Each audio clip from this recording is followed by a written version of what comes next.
vacanță nu e cum ai vrea. E o formă de speranță și de a visa. Traiul uneori nu-i deloc ușor, nu e numai dragoste și dor. Viața e adevărată, nu e ca în povești. Cum să poți iubi o fată dacă nu iubești? Noi am despărțit lumea de urât.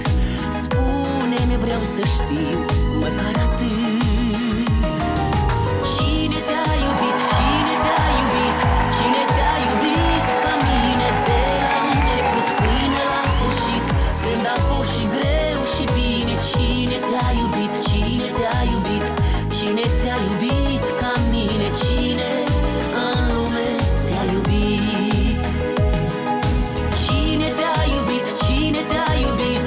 Cine te-a iubit ca mine? De la început până la sfârșit, când a fost și greu și bine. Cine te-a iubit? Cine te-a iubit? Cine te-a iubit ca mine? Cine în lume te-a iubit?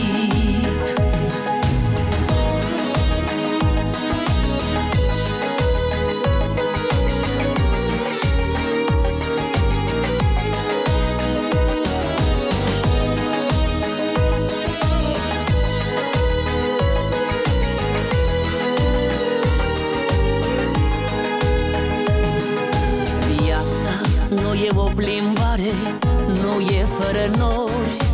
O furtună e pe mare, viața uneori. Drumul unei vieți nu-i mereu deschis, nu e numai dragoste și vis.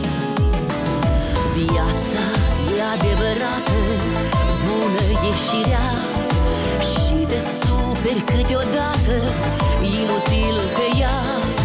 Eu am învățat să o iubesc oricât. Spune-mi, vreau să știu măcar atât.